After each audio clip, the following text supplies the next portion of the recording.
Ito, bodyguard mo? Siya pa yung may-ari ng motor, sir. Humiram ka? Opo, sir. Okay. Dala mo yung ORCR? Opo, sir. Copy lang po. Talagang kailangan kitang makausap. May maganda akong kwento sa'yo. Nakita kita nung Kaya pala masaya ka. Ito po yung sa resibo lang po, sir, na nakuha ko lang po. Dito sa may cashier po. Kinuha po nila yung, sir, sa releasing. Mag-usap tayo. Kailan po? Hintayin mo lang ito. Pagkatapos May kakausapin lang kami. Dito lang po ako. Oo, sige. Hintayin po Anong kita. ginagawa mo dito? Yung nagbayad po ko ng huli. Anong huli? Ano po yun na, nagkamali lang po pagpasok sa toll gate. Tapos sinikitan po. Binayaran ko na po. O sige, big time ka naman eh. Ay, hindi ko. Tagal ko na nagdadasal ako na sana makausap kita. Ay. Mag-picture ako para makita ng mamimro ko. O sinagot ng Diyos ang dasal mo. Ano po? Nandito ako ngayon. Sige po. Mm. Ito lang po. Mag-picture ako sa GC. Yan, nagkita tayong dalawa. Sabihin ko na nandito Pero ka. alam mo, may bayad ang picture sa akin. Wala pa akong pera ko. Utang, Tatanin ko utang, muna ko. utang. Pwedeng utang. Tumayo ka eh. Nakatayo na po ako. Ay, sorry. Oh, ako na lang. Ayan, baba ako na. Yan, diyan ka lang. Dito na lang ako. Baba ako ng konti. Pangit yung aking kamera. Alisin mo naman yung sorry. face mo. Parang, Thank you ko. sige. Piling artista, no? Siguro pang 10 ako mula kay Coco Martin, ano?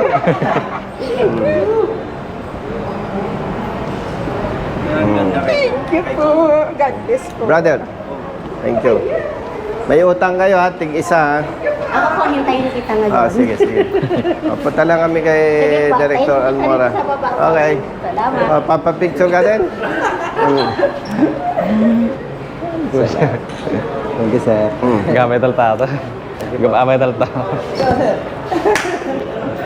Papapicture din. May ko na po. Sige po. Okay. Thank you. Brothers. Bakan mo. Opo, sir. Hi, brother. Hindi kami oras. CR lang ako. Hintayin niyo ako dyan. Bueno. Karena mo sumrak ng kasumrak. May appointment ako kay Director. Ay, nasa Execom po. Executive Committee Opo. meeting. Bueno, sunong. Oh, ini sir. Kapatid, ikaw yung enforcer? Ha? Ilan taon ka na sa LTO? Mag-8 na po yun, sir. 8 years. Nag-seminar ka ba? Yes, sir. Sinong nag-seminar sa'yo? Dito rin, sir, sa mga PhD rin po, sir. Sinong nagturo? Si Bomber Bird. Naalala mo siya? Saan kita naman, sir? Sa PRC po, sir. PRC Makati po. Makati. Opo. Ate, Oh, nanghuli kami dun, sir. siya ang nag-ticket sa'yo. Opo, sir. Anong sinabi sa'yo? Sabi, sir, 2022 pa daw expire yung motor, tapos huwag ko daw siyang lokohin. Huwag ko daw siyang lokohin, sir, kasi nagpapaliwanag ako ng timeline sa kanya. Magpapaliwanag ka? Oo, sir. Ayaw niya kong pakinggan, sir, eh. Tapos huwag ko daw siyang lokohin at turuan. Ang Ay, sige, tinitignan niya, yung model. sir, yung model, binilugan niya. Yan. Binilugan niya, no? Talagang may ebidensya ka, ha? At saka hindi ka pwedeng magsinungaling sa akin, eh. Oo, sir. Kasi didibdiban kita, eh. No? Di, tapos ang pinapaliwanag ko, sir, ito po. Tapos hawak Di ba niya. mamaya pagdating ni Director, para si Director at saka yung adjudication ang mamamagitan, no? Taga saan ka, kapatid? Ilocos po, sir. Ilocos? Yes. Okay. Pinatawag ka ni Director Almora. Yes, sir. Ang lisensya mo, good for 5 years na, no? Opo, sir. May programa ang LTO. Pag sa loob ng 5 taon, hindi ka nagkaroon ng violation, kapag nag-renew ka, ang ibibigay sa yung lisensya, good for 10 years. Sir, sir. Kaya pag hindi natin inayos yan, may problema ka. Thank you. Pangalawa, may demerits yan. Opo, sir. Hindi naman natin nape-perfecto ang buhay. No? Opo, sir. Hindi naman natin kayang ma-perfect. Kahit gusto mong umiwas sa violation. Ay halimbawa, nagkaroon ka ng violation na hindi mo naman sinasadya. Magpapatong-patong ang demerits mo. Opo, sir.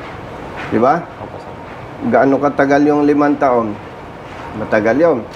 Pag hindi iniiwasan, nagkaroon ka pa ng violation, magkaka-demerits ka, marirevoke ang lisensya mo. Oh. Ay malaki ang equivalent demerits niyan kasi unregistered vehicle. May kaakibat pa yan na reckless driving. Kaya dapat ma-clear. Opo, sir. Ba't mo naisipang magsumbong? Pero patulong ako, sir, kasi alam kong wala naman pong bali doon sa loob, sir. Kasi wala pang 1 taon yung motor, sir. Alam kong kompleto pa po. Pero may resibo ka, ibig sabihin, bayad ka na. Opo, sir. Magkano ito? 10 po. 10,000 pesos. Opo, sir. Ano ka ba, negosyante o maliit na manggagawa? Maliit lang po, sir. Nagatid Anong lang hanap po ako buhay ng- mo? Nagatid po ako ng ano, sir, marinated na ipipritong manok. Magkano kinikita mo sa isang araw? 2.5 po yung ano, yung weekly. 2.5? Libre po lahat yun, sir. Libre na po lahat yun. Lahat ng 2.5 sa tirahan. isang linggo? Opo, sir. 5 araw yon, 7 days. 7 days. Opo, sir. Ay di, mas mababa sa 500. Opo, sir. Kasi yung 5 araw, times 500, 2,005. Opo, sir. Ay sabi mo, 7 days. Pero hapon naman po ako nag-start, sir. Mm. Hanggang ano, alas 9. Ganun. So kung 2,500, isang buwan mong hanap buhay yan. Opo, sir. No. Binata ka ba? Opo, sir. Ay okay na rin. Binata naman pala, walang magugutom ng pamilya. Pero ano naman, sir, Tumutulong ka? tumutulong po ako sa, ano po, sir, sa mga magulang po. Tumutulong ka sa parents mo. Opo, sir. Ilan ang kapatid mo? Bali 6 po kami lahat, sir. Yung 3 po nag-aaral, sir. Taga saan ka ba? Cagayan Valley, sir. Cagayan Valley. Ilan taon yung kapatid mong bunso? Ano, sir, mga 12 years, at 11 to 12, sir, siguro. Ako po yung pangalawa. Binata siya, yung 10,000, isang buwan niyang tatrabahuin. Parang kahit mali, parang okay na rin dahil binata. Ang problema, 5 kapatid niya at parents niya ang sinusuportahan niya. Ilan taon ka na? 26 po, sir. Wala kang planong mag-asawa? May jowa naman po ako, sir. May jowa ka? Maganda ba? Siyempre, sir. Mag-iingat ka. Maganda pala ang jowa mo eh. Ikaw, may jowa ka? Asawa. Pag maganda ang jowa, mag-iingat. Pero kung pangit, okay lang. Di ba? Ilan taon na kayo ng jowa mo? Magto 2 years pa lang po, sir. 2 years, hindi pa siya nauntog. Ano nga na buhay niya? Sa ngayon, sir, wala pa po, sir. Pero, Sa ngayon? Ay, hindi talaga dapat siya mauntog, di ba? Nandiyan ba yung team leader mo? Wala. Tingnan mo nga kung nandiyan yung team leader mo. Sige. Pag nandyan, swerte ka. Siya ang sasabunin ko eh. Hello, sir. Director, good afternoon. Good afternoon, Nabala kita ha. Yes, sir. Si Ma'am Beverly, Wala. Ay, Wala? si Beverly. nakalib. Sino adjudicator natin, Director? Si Director Baltasar. Nandyan? Ano ko siya? Sigurado kang familiar siya sa rehistro? Registration? Huwag mo siyang iharap kung hindi siya familiar, magkakahiyaan tayo. Hindi, baka si ano na lang. Pero sila din naman mag-adjudicate, sir. Hindi, kailangan kapatid. Yung familiar sa registration. Si Kathleen. Sir, si Director Esteban Baltasar. Maraming beses ko lang nakaharap si Director. Siya sa adjudication. Hindi, sir, sa enforcement. Sa law enforcement. Ikaw ang team leader, no? Hindi, siya yung division chief. Sa field enforcement. Kung okay lang sa'yo, Director, mas komportable ako nakatayo. Masyadong Si formal. Villegas. Nandyan ha. Nirequest ko, Director, yung team leader niya, samahan siya para, kumbaga sa boxing, magtulong na sila. Tinanong ko yung enforcer po natin, ilang taon na raw siya? 8 years na sa law enforcement. Tinanong ko director kung siya ay nag-seminar daw. Sino ang nagturo? Si Ma'am Beverly. Ay kaya ni-request ko sana, kaya lang nakalib. Para hindi masayang ang oras natin, with respect sa iyo, Director, ako na lang magkukwento kasi may ebidensya naman. Si Ryder nahuli ng enforcer natin, Mr. Villegas. At according to him, binilugan ni Mr. Villegas yung year model 2022. Brother, may bilog dito yung year model Yes po, sir. Ikaw nga ang nagbilog? Yes po. Oh. At ang sabi sa kanya, expired na yung iyong rehistro. Kasi 2022. Ang Certificate of Registration, March 8, 2023. Ang official receipt niya, March 8, 2023. Okay. And then, may plaka na siya. Ending 2. Okay. Director, papansinin po ninyo, ang MBUC na binayaran 900 pesos. Samantalang bawat isang taon 240. 240 times 3, that is 720. Nag-plus ang LTO ng 180 pesos. Kasi from March 2023, ang ginawa niya, pinabayaran na sa kanya hanggang February. No. So, ibig sabihin, Director, 3 years siyang rehistrado. Tapos, magaling yung nagrehistro, in-adjust niya yung March 2023, 24, 25, 26. March. In-adjust ng LTO na dapat kung 2023, 24, 25, 26 March dapat siya mag-rehistro. In-adjust na nung tao ng LTO, sa halip na March 2026, in-adjust March 2027. Kaya nagpatong siya ng 180 pesos. Director, para walang kalituhan, simplihan na lang po natin.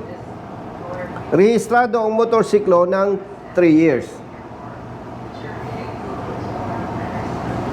2023 plus 3, 24, 25, 26. Now, ang nakita ni Enforcer Villegas, 2022 yung model. Kaya dapat daw, expired na siya.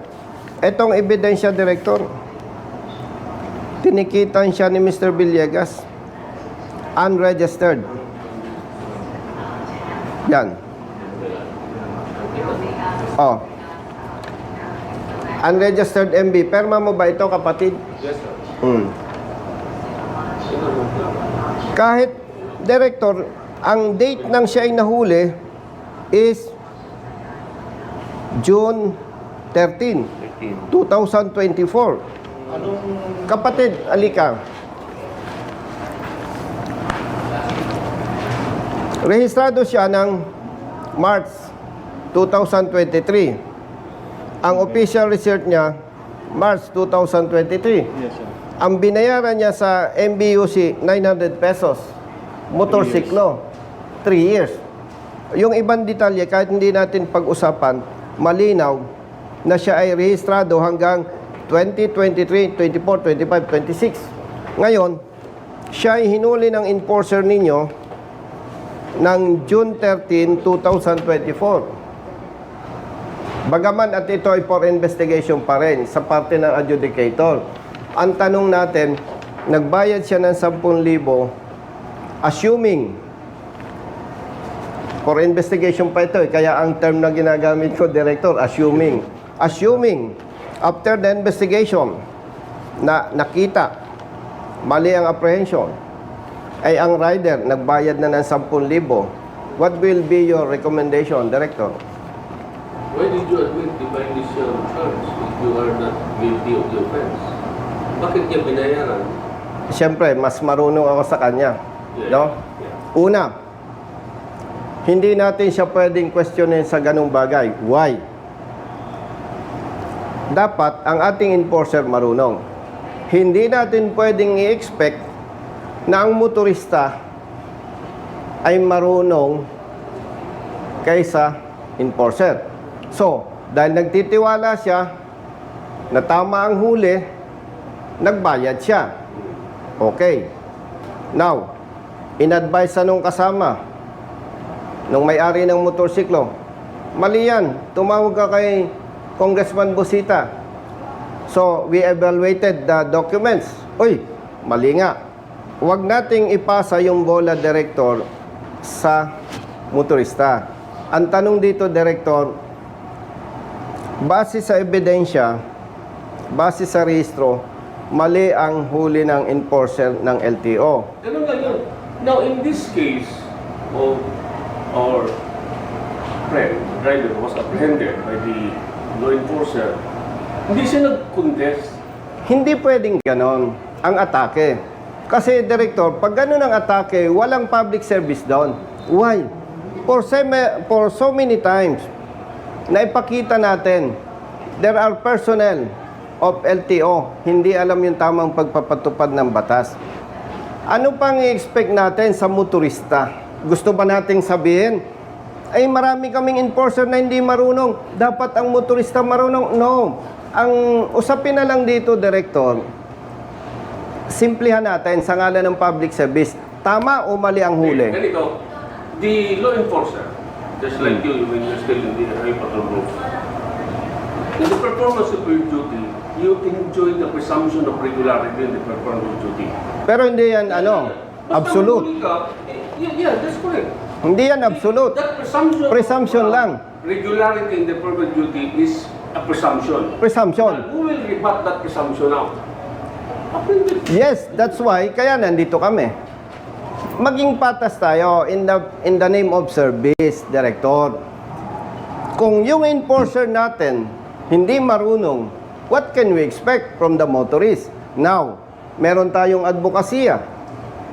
Dumulog sa opisina. And we evaluated the documents. And we found out na mali nga ang panguhuli.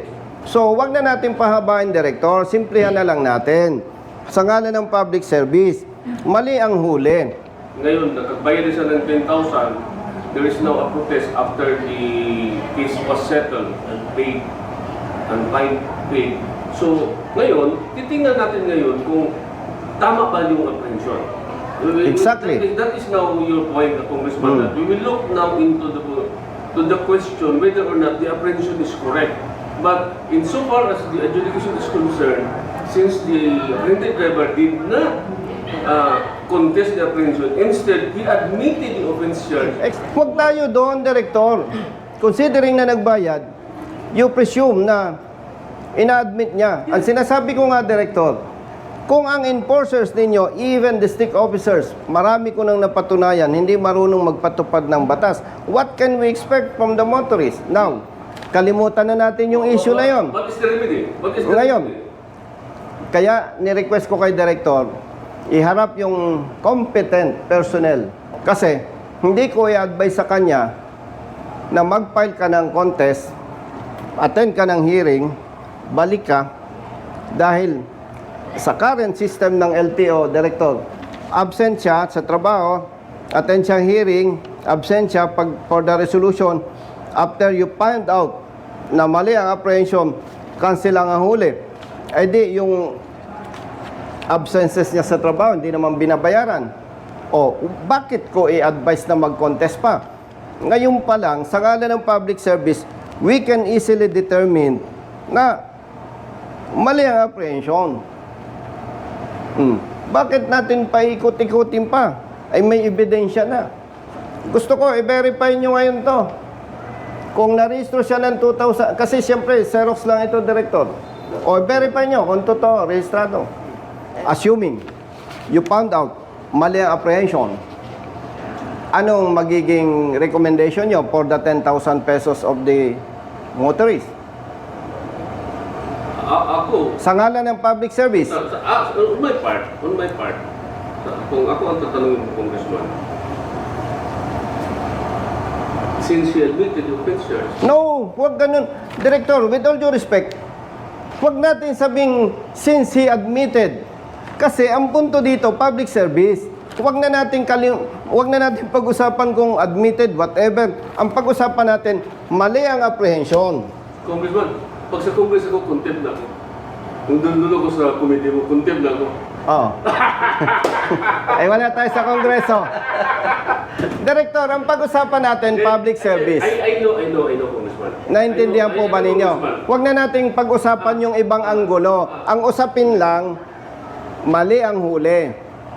Paano ngayon yung 10,000 ni rider na isang buwan niyang ipapaghanap buhay? Pag mali ka talaga, how many cases I have dismissed there, Congressman? Excuse me, Director.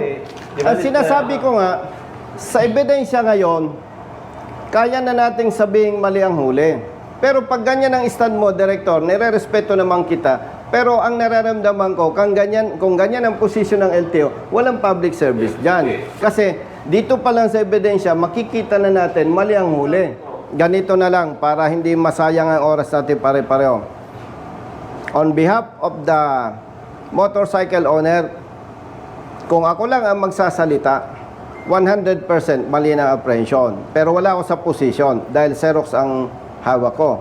Ang gusto lang naming i-demand ngayon, i-check ninyo, makita natin, mali talaga ang apprehension. Okay, Congressman, huwag nila ako mag-appear anywhere.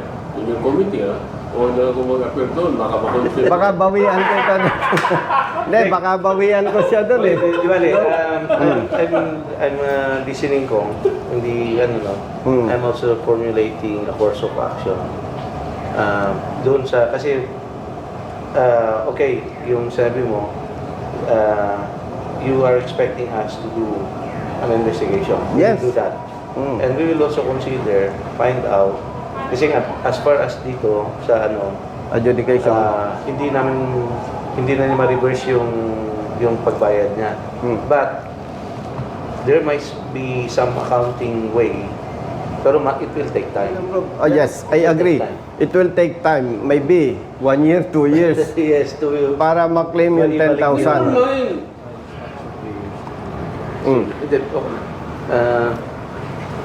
So, Anong verification result? 3 years. Oh, 3 years. 2026. Hindi siya March or August. Okay. Oh. So 3 years siya. 3 years siyang rehistrado, brother enforcer, 3 years siya. Definitely, as per verification of the concerned staff, na ito ay rehistrado ng 3 years, mali ang apprehension. Alam natin, pag naipasok sa kaban ng bayan, hindi katulad yan sa restaurant. Pag napasobrang bayad mo, withdraw mo na. Tama po ba? Yes, sir. Ngayon, bilang advokasya ito, hindi ko ito i-sacrifice. Babayaran ko ito ng 10,000. Isa lang ang request ko. Imbestigahan nyo, and we expect corresponding administrative sanction against your enforcer. Kasi, kaya ang mga enforcers, even police personnel, police officers, local enforcers, district officers, kaya malalakas ang loob gumawa ng mali eh. Cancel lang naman ang huli. Wala man namang administrative sanction. Brother Jerry, bigay mo yung 10,000 niyan. And by the way, director, Yes. number 1, please address immediately cancellation of apprehension kasi may equivalent demerits ito. And hindi siya makakwalify for 10 years validity ng lisensya. I-ano natin to. Then, yung demerits niya yung isang importante na kailangan. Yung demerits niya sa system. I-ano namin ito na pagka tinanggal namin yung demerits, makikita mo sa records mo. Kasi para maano natin, tatawagan ko si Congressman, sabihin ko na, Kong, natanggal na. Deleted na. Deleted na. So, tignan mo yung, alam mo na yung mag-ano doon? Sa account mo. Kasi doon sa Hindi, huwag mo nang palaki ang problema niya. Focus na lang siya sa hanap buhay. After Basta- 5 years, magre-renew siya. Hindi siya Wala na. entitled sa 10 years. Babalikan kita. sigurado So, yun okay. So, deletion and demerit. Okay na yan. Tapos Conduct na yan. investigation and Investigation, administrative yung sanction. Okay. Yung 10,000 Yung 10,000 on to how follow later. Yes. Okay na tayo. Okay, Kong. Iwan na.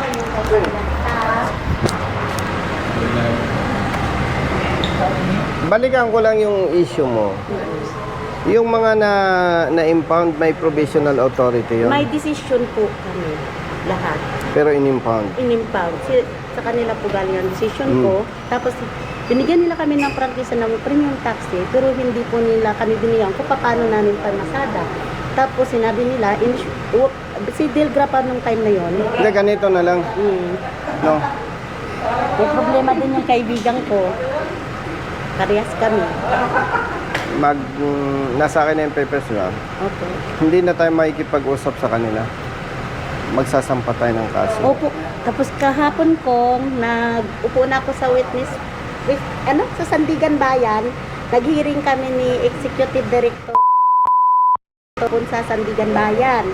Tapos babalik po ako sa Martis. Lumalaban naman po ako. Laban lang. No, kita ko Kasi- naman matapang ka, basta tama. Ayan, Kasi po kung hindi po ako lalaban sa kanila, lugmok po ako. Biruin mo. At pag hindi ka lumaban, hindi ka na makakabangon. Opo, ang isang member ko po na-stroke dahil kaka-stress dahil hindi namin nakukuha ang aming mga sasakyan. So, nag-file kayo ng complaint sa... Ang kay nagbayad ako sa kanya noong 2019 pa po yun, nagbayad. Hindi, yung mga Yung na-impound. ngayon po, nag-motion po ako sa LTFRB. Kahit isang sagot sa motion ko, wala po silang reply. Ganito. Yung motion na ma-release yung units. Opo. Okay. Ang Hindi, minotion ko po ganito. doon, Ano? iparicall, ang dinesisyon nila nga bakit nila ako kinolorom na magbayad ng 200,000 at saka cancellation of franchise. Kasi Samantalang nung nahuli, may prangkisa. may prangkisa. Opo. Okay. Yun yung kinwestiyon ko Ganito. nga sa kanila kung kaya sabi ko nga paupuin mo ako doon sa tatanungin ko lang yung LTFRB. Hindi, ganito nga. Bibigyan ko ng attention yung priority ko. Salamat ko. Lalaban natin. Kasi Kasama nun sa kanya, ano? Yung sa kanya po, ano yan, nagbiyahe, tapos time ng COVID. Oh. Inano po doon ito Kinuluron sa Bicol. Pero andito na po kay Kay Asik Asik. yung ano daw po, hindi pa, matagal na po eh. Matagal na, hindi pa Sakyan lumalabas. namin, Ano lang, andyan na daw kay May Asik. extra ka bang kopya nito? Wala nga po eh. Dalhin mo na lang. Tagasan ka ba? Dito lang po sa Cubao. Brother Jerry, magkuna nga kayo ng number nito. Binigay ko na yung number ng sekretary mo ko. Magdala ka nga ng kopya sa office. Binigay ko na po yung number ni Ellen. Mag-usap nga kayo, magsabay na lang kayo. Kung At kailan yung po. ihanda ko yung abogado ko. Opo, gusto ko na lang lumaban kasi yung Wala nang pakiusapan, kaso na. danyos, yung ano, sobrang hirap na kasi biruin mo kung nakiusap ako sa kanila na bakit nila ako binigyan ng order na kolorom na may desisyon. Pangalawa, ano yung pagka-identify nila ng kolorom at hindi kolorom, bakit ganun pa rin yung aking kaso? Tapos, Naintindihan kita. 200,000. Tapos, cancellation of franchise, pinatay na nila kami. 150 units yung member ko. Ang sa akin, 30 piraso. Baon ako sa utang sa bangko. Hindi, Kaya naintindihan kita. Hindi, naintindihan kita. Kaya nga, ang gagawin natin, hindi na ito pakiusapan. Opo, hindi na po. Lalaban po Yung ako. bangis ng batas ang gagamitin natin. Opo, sige po. Isama mo siya. Kailan po? May number ka naman ng secretary ko, ano? Opo. Mag-uusap kami next week. Isama mo siya. Opo, isama ko po siya. Opo. Okay? Salamat kong. Ingat kayo. Buti nakita ka dito. Nandun ako, nakaupo, nagdadasal ako. Kasi hilo pa ako sa hearing namin kahapon. Iba pala yung hearing ng Sandigan Bayan. Nakaka-nervyos. Pero panalo ka doon, sigurado. Kasi makikita mo na agad. Sabi Kasi kung mali ang posisyon mo, sasabihin ko sa'yo, huwag ka nang magreklamo.